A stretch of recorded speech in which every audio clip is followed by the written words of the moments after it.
जय हिंद दोस्तों। तो कैसे हैं आप सभी दोस्तों। एमटार के अंदर आज काफ़ी इंपॉर्टेंट डेवलपमेंट देखने को मिली है। मीन्स कंपनी ने सिक्योर किया है काफ़ी बड़ा ऑर्डर, जो मैं आपके साथ आगे डिस्कस करने वाला हूं। दोस्तों एमटार टेक्नोलॉजी एक ज़बरदस्त कंपनी है, सभी इसके बारे में शायद अच्छे से जानते होंगे, लेकिन फिर भी बता देता हूं। इसकी बिजनेस प्रोफाइल अगर आप देखोगे ना तो बहुत ही अच्छी बिजनेस प्रोफाइल है इनकी। ये लीडर है in the critical and differentiated engineered product के, servicing provided high tech industries.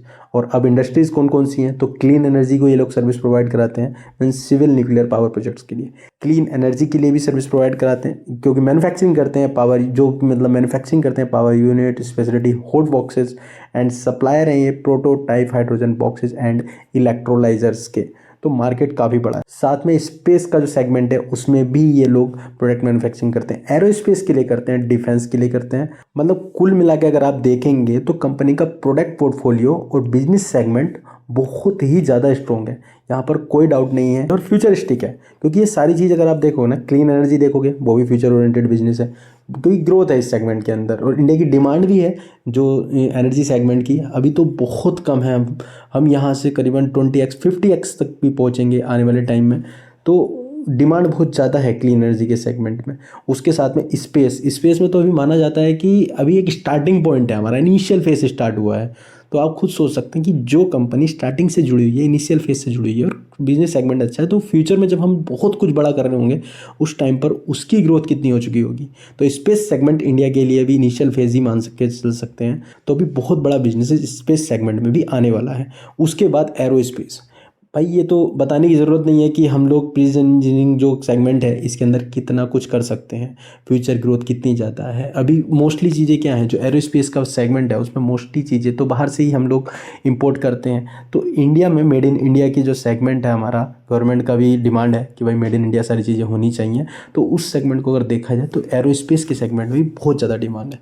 Defence में अगर आप जाओगे तो गियर बॉक्सेज, एरोस्ट्रक्चर्स और एक्चुअल सिस्टम्स, मतलब डिफेंस के सेगमेंट में मतलब सारे के सारे सेगमेंट इन्होंने पकड़ ही ऐसे रखे हैं जिनकी डिमांड फ्यूचर के अंदर बहुत ज़्यादा इंक्रीज हो सकती है। तो एमटार का जो बिजनेस मॉडल है वो तो बिल्कुल क्लियर हो गया कि फ्यूचरिस्टिक है और डिमांडिंग सेगमेंट है। लेकिन दोस्तों मार्केट के जो हालात चल रहे हैं उसमें काफ़ी स्टॉक गिरते हुए दिख रहे हैं। तो एमटार को स्पेशल स्टॉक नहीं है कि वो नहीं गिरेगा।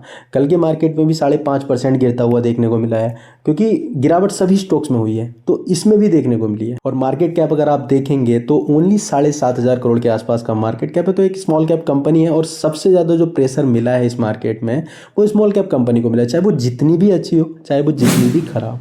तो ऐसा कुछ स्पेशल नहीं है कि मार्केट में अगर कोई एमटार गिरा है या कोई और स्टॉक गिरा तो उनके लिए कुछ ये निगेटिव पॉइंट हुआ, क्योंकि मार्केट निगेटिव है, सेंटीमेंट निगेटिव है, तो सभी स्टॉक में बिकवाली आई है। लेकिन अभी आपको उन चीज़ पर ध्यान रखना है कि कौन से स्टॉक फ्यूचरिस्टिक है सेगमेंट में काम कर रहा है, नंबर्स किसके अच्छे हैं, प्रमोटर्स किसके अच्छे हैं, इन चीज़ों पर ध्यान रख के अपने आप को टाइट होल्डिंग के साथ बैठना है। लेकिन दोस्तों ये वीडियो केवल एजुकेशनल पर्पज से बनाई गई है, यहाँ पर हमारी कोई बाई और सेल रिकमेंडेशन नहीं है। और अब थोड़ा नज़र नंबर पर भी डाल लेते हैं। तो क्वार्टरली रिजल्ट्स आप देखेंगे तो उसमें आपको नंबर्स में ग्रोथ ज़्यादा अच्छी देखने को नहीं मिलेगी, क्योंकि सितंबर 2025 में 135 करोड़ की ही सेल्स हुई थी और नेट प्रॉफिट कंपनी ने 4.5 करोड़ का जनरेट किया, जो कि पिछले क्वार्टर से काफ़ी डाउन देखने को मिला है। लेकिन ऐसा नहीं है कि कंपनी को बिजनेस मिलना बंद हुआ जिससे इनकी सेल्स डिक्रीज हुई। कंपनी को रेगुलर ऑर्डर मिल रहे हैं। जिस सेगमेंट में कंपनी काम करती है ना उसमें ऑर्डर लंबे टाइम में पूरे होते हैं। ऐसा नहीं कि आज ऑर्डर मिला और उन्होंने एक दिन के अंदर या एक महीने के अंदर कंप्लीट करके दे दिया। लॉन्ग टर्म ऑर्डर है, सालों साल चलते हैं, लॉन्ग टर्म कॉन्ट्रैक्ट होते हैं। उसके बेस पर मेरा पॉइंट ऑफ व्यू ये है कि आप ईयर ऑन ईयर के बेसिस पर आप नंबर कैलकुलेट कीजिए, उसमें ज़्यादा क्लैरिटी आपको मिल सकती है। तो अब बात कर लेते हैं कि कंपनी के अंदर न्यू डेवलपमेंट क्या हुई है। दोस्तों एमटार टेक्नोलॉजी ने सिक्योर किया है 194 करोड़ का nuclear power order. Market cap मैंने आपसे बता ही दिया, 7,500 करोड़ के आसपास का मार्केट कैप है।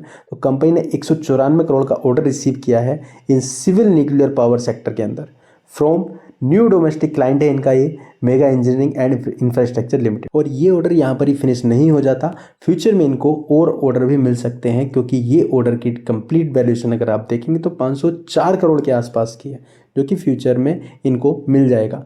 स्कोप अगर आप देखेंगे तो सप्लाई करने वाले हैं and fitting and associate components और एग्जीक्यूशन टाइमलाइन देखेंगे तो इनको 2028 तक ये ऑर्डर कंप्लीट करना है। इसीलिए मैं कह रहा था आपसे कि आपको इस टाइप की कंपनी जो सेगमेंट में काम करती हैं उनके ऑर्डर को, उनके बैलेंस शीट को ईयर ऑन ईयर के बेसिस पर ध्यान तो आपको क्वार्टर ऑन क्वार्टर पर भी देना है, लेकिन ईयर ऑन ईयर के बेसिस पर आपको क्लैरिटी आएगी, क्योंकि कंपनी ने आज 2025 चल रहा है और कंपनी का ये प्रोजेक्ट कंप्लीट होगा 2028 में जाके, मतलब 3 साल इस प्रोजेक्ट को कंप्लीट होने में लगेंगे।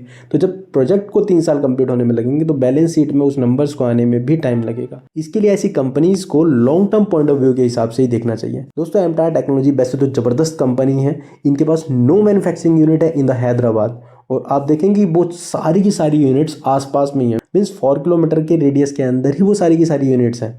तो कंपनी का बिजनेस सेगमेंट अच्छा, फ्यूचर डिमांड बहुत अच्छी है इस सेगमेंट की। तो ये थी वो न्यूज़ जो मैंने आपके साथ शेयर की। अब मंडे देखते हैं भाई, ये जो ऑर्डर मिला है इनको 194 करोड़ का, इसका क्या रिएक्शन होता है मार्केट के ऊपर, वो मंडे देखने को मिलेगा आपको। अभी तो फिलहाल 5.5% गिरा था आज, लेकिन इसका रिएक्शन आपको मंडे देखने को मिलेगा कि मंडे किस तरीके से स्टॉक रिएक्ट करता है। तो दोस्तों आपका क्या कमेंट है, आपकी क्या विचार है इस स्टॉक के अंदर, इस सेगमेंट के अंदर, और इस ऑर्डर को लेके कमेंट सेक्शन में जरूर बताइएगा। आपके पोर्टफोलियो में है तो कमेंट कीजिएगा एमटार, और अगर वीडियो इन्फॉर्मेटिव लगी हो तो प्लीज़ लाइक कीजिएगा, शेयर कीजिएगा और चैनल को सब्सक्राइब करना बिल्कुल ना भूलिएगा। मिलते हैं जल्दी एक नई इंटरेस्टिंग वीडियो के साथ, तब तक के लिए हैप्पी इन्वेस्टिंग, थैंक यू।